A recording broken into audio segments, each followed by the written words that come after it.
What kind of motorcycle do you ride? Hey Rachel, great question. Hi everyone, this is Rob from Intended Consequences.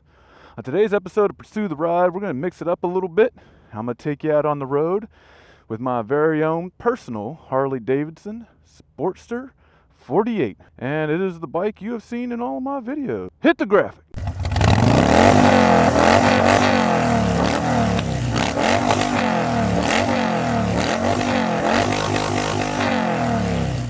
Harley-Davidson 48 is part of the Sportster line. It's an offshoot of the Iron 1200, which is pretty darn popular. And what kind of sets it apart, like right out of the gate, is it looks a little different because it's got some fat tires. That a bit unusual, but it also has what is arguably its most noticeable feature, and some might say most painful, is this tiny little 2.1 gallon peanut tank, which the Harley 48 derives its name. So basically back in 1948, that is when Harley introduced its 2.1 gallon peanut tank. And while the other Sportsters like the 883 and the Iron 1200 and stuff, they've got 3.3 gallons, this has a little 2.1 gallon, which, you know, has its pros and cons, and we'll get into that in a minute. So let's talk specs here. I'm gonna put up the 2020 Harley-Davidson Sportster 48 specs so you guys can see it. I don't have it memorized. I don't really care. Just good for y'all to know, for those of you who are more spec oriented. Specs on paper don't really tell you much. It can tell you a little bit. You're not going to choose a bike based off specs. You're going to base a bike off how it feels and how you feel when riding it and how it matches your riding style. Now let's talk about one of the things I really like most about this motorcycle is its mods. This is a 2016, and its prior owner was a Harley Tech, so it's got a lot of nice mods to it. It's got a new air intake, it's got straight loud pipes, it's got a new headlight, it's got a comfortable sundowner seat. We put on passenger pegs, new grips. So there's stuff about this bike that's not even, like, you can't get this bike on a showroom floor, or not like this, not the 2020 model. And I'll put up a picture side by side so you guys can see that this Redzilla and what you would get off a Harley showroom floor today are two totally separate things. So something I dislike is this thing is not designed for long trips. It really feels like you could use a 6th gear. It's a 5-speed, but I really want it to have 6 gears. I'll phantom shift it sometimes for no reason whatsoever. No cruise control, so I'm basically locked in right here for a whole trip. Would not at all recommend this bike for long trips at all. It is just not designed for that. And if you try to take it on long trips, and I have done, 300 miles in a day on this bad boy, and you're really going to pay for it. Now, something I'm mixed about, and it's really the elephant in the room. So if you look at any review for a 48, whether it's online or in print, on YouTube, whatever, they're always going to talk about this tank, the 2.1 gallon tank. It's too small. And that's true to a point. I get about 70 miles per tank on this thing with my riding style. I'm filling up every hour and a half, and that kind of stinks, but it's not all bad. And I say it's mixed because I've kind of come to appreciate some things about the 2.1 gallon tank, starting with fuel management. Like, on a motorcycle, you have to manage your fuel a lot better. A lot of bikes don't have full fuel gauges, so basically once your little light comes on, you've got about 10 to 20 miles before you're gonna be out of gas. So it teaches you fuel management. You got to really be an eagle eye on that thing, and you've got to really plan your day around making sure there's availability to gas stations. And sometimes that means filling up even after only like 50 miles, because you just aren't 100% sure when you're going to see another gas station. It also allows for brakes, right? So this is something a lot of people don't talk about, because it's kind of, no one likes to talk about how big of wimps they are. But after about an hour and a half on the road, unless you're on a very expensive, comfortable bike, you're going to appreciate that brake. Like, everyone gives me crap about this little tank, but when we're actually stopping for gas, nobody gives me crap. Nobody. When we're actually stopping and people are getting off their bikes and stretching and using the bathroom, and like no one complains then. That's why I say the tank is mixed, right? Like you've got to plan your trips, but you appreciate the breaks. A nice accident. We ran into each other here. We can go down here and execute a flawless U-turn. I'm gonna buy myself a little bit of bonus space here, so that's cheating.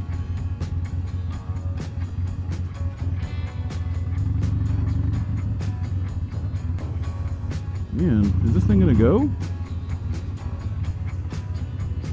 This happens sometimes, and I really hate that it's happening to me right now.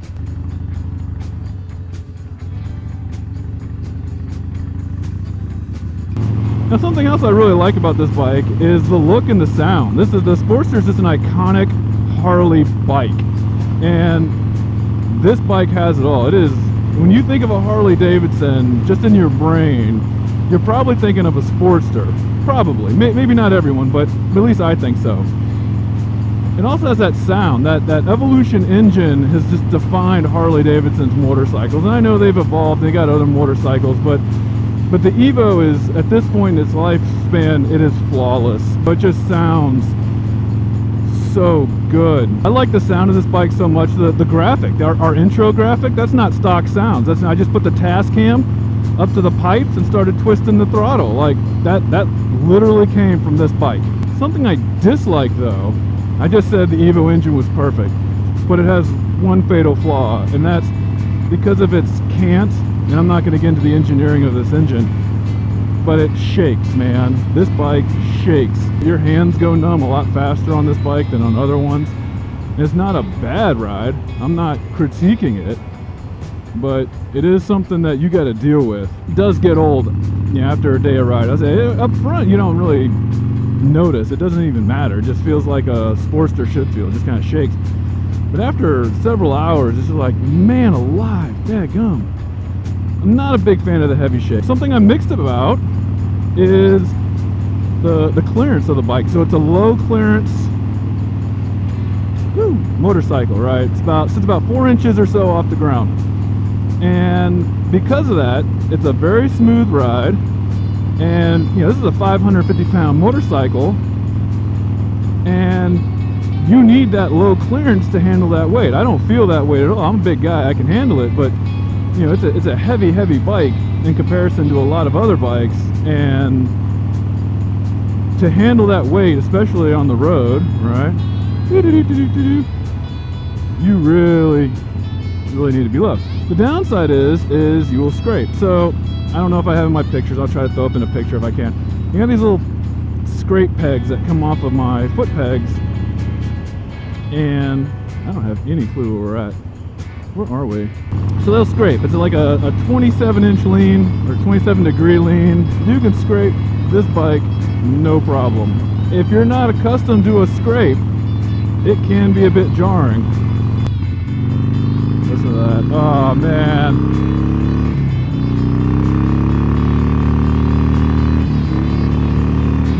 Let's talk about some questions I get about this motorcycle. So first, why Redzilla? Well, besides for the red fuel tank and the fact that it's loud as all get out, and that was basically it. I didn't really put too much more thought into it. I thought it sounded kind of like Revzilla, like the motorcycle merchandise website. So I just thought, hey, Redzilla. Another question I get is, why do you ride a girl's bike? I'm just kidding. Nobody asked me that question. Nobody's that dumb. It's not a girl's bike. It's only a girl's bike if there's a girl riding it. You know what I mean? I have no idea where I'm at. So another question I get is, why did I choose this bike? Well, I wanted a used bike. I didn't want to pay for a brand new one. And I saw this bike at the Harley dealership, and it had a lot of modifications already done to it, which I liked. That saved me some money. I like the modifications that had been done. So not only did it save me money, but it's something I would have done to begin with. The price was good, the mileage was low. I was all about it. Another question I get is, what modifications am I looking to do in the future? Well, I'm pretty much done. I don't really plan on making any more modifications. Wow, that sounds so good. Listen to my voice, I'm shaking. The last question I'll go over is, would I recommend this bike to a new rider? Probably not. And here's the reason why. While it is certainly on the smaller end of the Harley lineup, it is really big compared to basically any other starter bike you want to bring into the discussion. You know, it's not that it's not manageable, but it is a bit on the heavier side. It's a bit on just enough power to kind of get you in trouble side. And it's a bit expensive. This thing, brand new sticker price, is like 12 grand. So I don't know if that's a good price for a starter. Now certainly you get a starter bike, you ride it around for a year or so, and then when you're ready to step up into the next line of motorcycles, then I would certainly recommend it. Or if you've ridden before and you're coming back to riding, let's say, you know, there's a lot of people, they ride and then they have some kids and some priorities and they got to sell their bike, and they come back to riding, I think a Sportster's a great bike to get back onto. Definitely wouldn't recommend it for a new rider. I'd recommend it for an intermediate rider or someone who used to ride and they're just kind of starting over again. So that's it, guys. This is my 48. I love it. I love this bike. The days of the air-cooled motorcycles are fading, and you know, Harley-Davidson just announced their rewire. They're cutting like 30 models. You know, I don't even know if the 48's going to make it. I don't think they're going to cut the Sportster line. Yes, I don't know. Maybe it gets the axe. I think this is one of the ones that just ain't going to survive the cut. I mean, look, you can say whatever you want, but a 2.1 gallon tank is going to turn a lot of people off. You know, who knows what Harley-Davidson's going to do in the future, man. That's, you know, the only people who know is like Harley-Davidson, right? I was almost scraping there. But it is fun, man. I have a lot of fun on this bike. It's good in group rides. It's good in the rain. You know, it's good on dirt. Honestly, I think this video is total. It was a fun little adventure.